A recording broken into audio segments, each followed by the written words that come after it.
بنیادی مسئلہ تو ان طلبہ کا بھی ہے جو پاکستان کی جامعات میں صحافی بننے کی تعلیم حاصل کر رہے ہیں. کیا اب ان کے مقدر میں صرف تاریکیاں ہیں؟ ہم اپنی گفتگو کا آغاز کرتے ہیں. ہماری آج کی پہلی مہمان جو ہیں محترمہ فریہ عزیز صاحبہ ہیں، ڈیجیٹل رائٹ ایکٹیوسٹ ہیں، کالمسٹ ہیں. فریہ صاحبہ بہت شکریہ اپنا قیمتی وقت دینے کا. فریہ، حکومت کا دعویٰ یہ کہ جی یہ جو پیکا اس میں ترامیم لائی گئی ہیں اس کا تعلق صرف سماجی میڈیا سے ہے، روایتی میڈیا یا مین اسٹریم میڈیا سے اس کا کوئی لینا دینا نہیں ہے. یہ دعویٰ کس حد تک درست ہے اور آپ کے خیال میں کس طرح سے سماجی میڈیا کس طرح سے متاثر ہوگا؟ دیکھیں، پہلے یہ بات تو یہ تفریق کی بیسس ہے کیا آرٹیکل 19 اور 19A رائٹس سوشل میڈیا پر اپلائی نہیں ہوتے، جو کہ آپ کے ایوری سٹیزن کا رائٹ ہے، رسائی کا بھی اور بولنے کا حق جو رکھتے ہیں. اس کے علاوہ یہ جو تفریق پیدا کی جاتی ہے، یہ ان کا ڈیوائڈ اینڈ رول ایک ٹیکٹک ہے کہ مین سٹریم کیونکہ ان کا کلاؤٹ ہے، ان کو یہ کہہ دیا جائے کہ آپ پہ لاگو نہیں ہوگا، اس لیے آپ ریزسٹ نہ کریں. یہ پیکا کے 2016 میں بھی یہی کیا گیا تھا کہ یہ دلاسے دیے گئے تھے مین سٹریم کو کہ آپ پر لاگو نہیں ہوگا، لیکن ہم نے دیکھا کہ جو مین سٹریم میں صحافی ہیں ان پر بھی یہ پرچے کٹے، اور اب یہ بات ان کی نہیں مانی جا رہی. اس لیے آپ دیکھ رہے ہیں کہ پی ایف اے وغیرہ پروٹیسٹ کر رہے ہیں، کیونکہ ہم نے دیکھا ہے کہ یہ کہتے کچھ ہیں لیکن اس کا اطلاق کسی اور طریقے سے ہوتا ہے. تو اب یہ جو فساد ہے، یہ جو بیانیہ ہے، کوئی ماننے کو تیار نہیں ہے. اچھا، یہ ایک بڑی دلچسپ بات ہے کہ ہم دیکھ رہے ہیں کہ اس بار جو احتجاج ہوا، ملگیر احتجاج تھا، اس میں مالکان بھی شریک ہوئے اور جو نیوز مینجمنٹ کے سے تعلق رکھنے والے لوگ تھے وہ بھی ہوئے، اور ظاہر ہے کہ صحافی کارکن بھی ہوئے. کس بات کا اندیشہ ہے آپ کے خیال میں جو ہمارا مین اسٹریم میڈیا ہے، جبکہ ان کو یہ تسلی دی جا رہی ہے جیسا کہ حکومت کہہ رہی ہے کہ جی آپ تو متاثر نہیں ہو رہے اس سے؟ دیکھیں، میرے خیال سے اب سبق سیکھ لیا ہے. پیکا کے وقت اس وقت مین سٹریم کی طرف سے یہ تھا کہ نہیں، ریگولیشن تو ہونی چاہیے، اور لیوک وارم رسپانس تھا، مزاحمت اس طرح کی نہیں تھی جیسے اب ہم دیکھ رہے ہیں. کیونکہ ہم نے دیکھا ہے کہ ان گزشتہ 9-10 سالوں میں کتنی ریپریشن بڑھی ہے، مین سٹریم کی سینسرشپ ہوئی ہے، وہ ڈیجیٹل کی طرف آئے ہیں.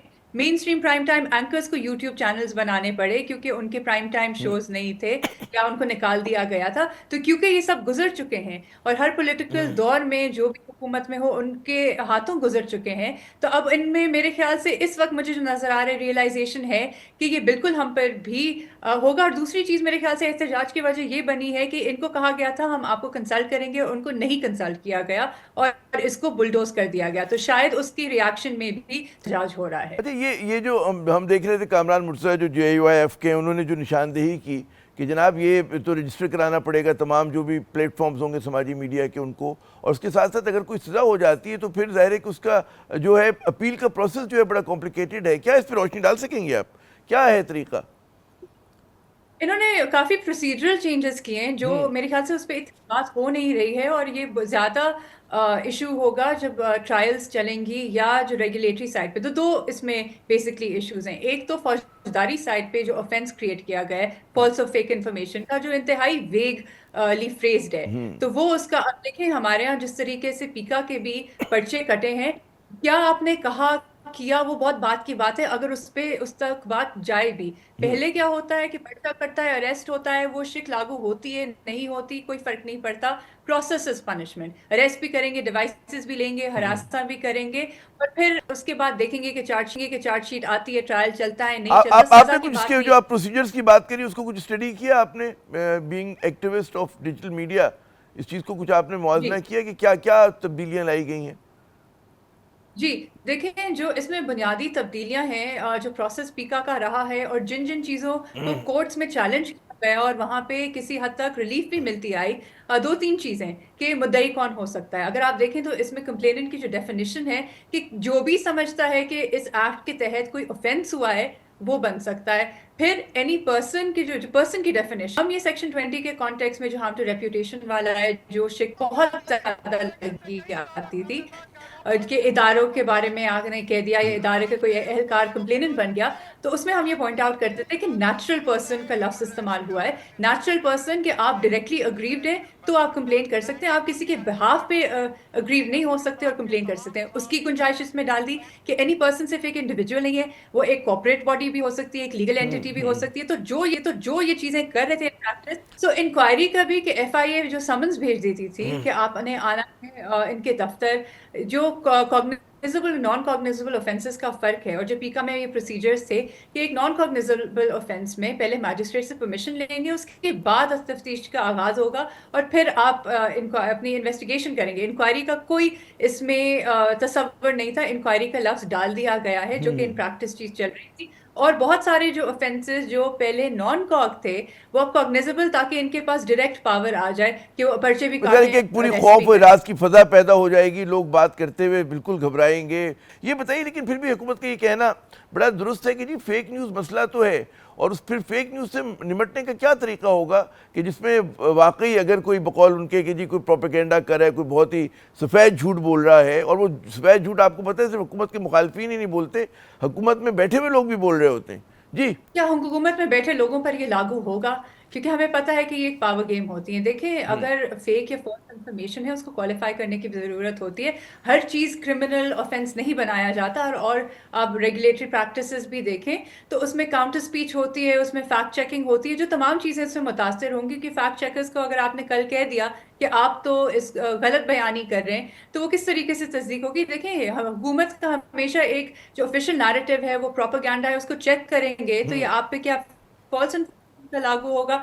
आप से कमेंट्स मांगते हैं जर्नलिस्ट, आप देते नहीं। राइट टू इन्फॉर्मेशन रिक्वेस्ट जाती हैं, आप जवाब नहीं देते। आपके जो ड्यूटीज हैं पूरी आप करते नहीं, लेकिन यहाँ पे आप कर्ब करना चाहते हैं। और सिर्फ ये नहीं, देखिए यहाँ पे जो फौजदारी साइड पे तो वो एक अलग चीज है। और फॉल्स इन्फॉर्मेशन सेक्शन 20 में ऑलरेडी मौजूद था, उसके पर्चे ऑलरेडी हो रहे थे। तो ये कहना कि कानून नहीं था या कानून में ये चीजें नहीं हो रही थी, ये भी गलत बयानी है, क्योंकि वो था और पर्चे भी हुए। दूसरी रेगुलेटरी साइड है। रेगुलेटरी साइड पे इन्होंने किया है कि आपने सोशल मीडिया प्लेटफॉर्म की डेफिनेशन वसी कर दी है कि आप एडमिन हो तो शायद उस पर भी लागू हो जाए, और तमाम लोग होते हैं। उसके बाद कि आपने रजिस्टर करना है, वो आप पे फाइन लगा सकते हैं, वो बंद कर सकते हैं। कंटेंट कैटेगरीज बढ़ा दी गई हैं। आप आर्म फोर्सेज में हो, मेंबर्स ऑफ पार्लियामेंट हो, जुडिशरी में हो, उनके बारे में आप कुछ कहेंगे तो फिर आप पे ये ऑफेंसिव या अनलॉफुल कंटेंट होगा। अच्छा, आपके ख्याल में कोई इसका फाइनेंशियल इम्पैक्ट आएगा? ये वो लोग जो मुंसलिक हैं, यूट्यूबर्स हैं हमारे, ऐसे प्लेटफॉर्म समाजी मीडिया पे काम कर रहे होते हैं। देखिए, होगा ये कि एक तरफ तो आप पे ये तलवार लटकी रहेगी कि शायद पर्चा हो जाए। रेगुलेटरी साइड पे इन्होंने रूल मेकिंग के हवाले कर दिया है कि ये बताएंगे कि कैसे रजिस्ट्रेशन होनी है, लिस्टमेंट होनी है। तो वो होगा। फिर अगर आप वो आर्बिट्रेरीली वो फाइन्स लगा देंगे, या फिर आपने ट्राइब्यूनल के सामने पेश होना है, या फिर आपकी अपील सिर्फ सुप्रीम कोर्ट जा सकती है। हाई कोर्ट की लेयर ही हटा दी है कि जो ट्राइब्यूनल है और जो विफाकी हुकूमत उसकी तैनाती भी करेगी, नोटिफिकेशन भी करेगी। तो एक पॉलिटिकल गवर्नमेंट ये डिसाइड करेगी कि आपके आर्टिकल 1919A राइट्स क्या होने चाहिए और उनका नफाज किस तरीके से होना चाहिए। अच्छा, ये बड़ा इंडिपेंडेंस एक जो बिल्कुल। दिलचस्प बात है कि जो मेरे ख्याल बड़ा अहम नुक्ता है कि ठीक है, आप जो मुल्क में लोग ऑपरेट करें उनको तो आप पकड़ सकते हैं, पतली गर्दन के हैं, लेकिन जो मुल्क से बाहर बैठकर जो भी बातचीत हो रही है उसको हुकूमत कैसे मैनेज कर पाएगी? या वो सिर्फ उनको उन पे पाबंदी लगी हुई होगी उनके ऊपर? क्या होगा वो? यही जो एक्स की सूरत हाल है कि पाबंदी लगाई जाएगी। देखिए, इनकी कोशिश रही है, और जो सोशल मीडिया रूल्स 2021 में भी आए थे, उसमें भी ये कोशिश की गई थी कि जो फॉरेन सोशल मीडिया कंपनीज हैं उनमें कहा जाए कि आप ऑफिसेज कायम करें, अपने लिएजन ऑफिसर्स बनाएं। किसी ने कुछ नहीं किया, क्योंकि आप अब रेगुलेटरी हालात अपने देखें। यहाँ पे भी ये लोकली तो कोशिश करेंगे, एक्स्ट्रा टेरिटोरियली आप नहीं कर सकेंगे। सिर्फ और सिर्फ बंद कर लेंगे प्लेटफॉर्म, आईबॉल्स उससे कम हो जाएंगी, मुतासर होगा। आप रिलायंट हैं फॉरेन सर्विसेज पे, लोकल इंफ्रास्ट्रक्चर भी नहीं है, और फिर ये ब्यूरोक्रेसी में आप फंस जाएंगे। तो फिर लोग ये डिसाइड करेंगे कि क्या हम बोलें, क्या हम ये प्लेटफॉर्म एक्टिव रखें, क्या हम ये इससे कॉस्ट बेयर इससे कर। बिल्कुल वो जो एक डिजिटल पाकिस्तान का ख्वाब है वो बड़ा मुतासर होगा। और आप देखिए, अंदरूनी तौर पे तो मज़ाहमत हो रही है सिविल सोसाइटी की तरफ से, सियासी जमातों की तरफ से और मीडिया की जानिब से। आपके ख्याल में बैरूनी दबाव आ सकेगा, आएगा इसके बाद? ये जिस तरह के जी बकौल हुकूमत के ड्रैकोनियन किस्म की हुकूमत ने जिस तरह के लॉज बना दिए हैं जी।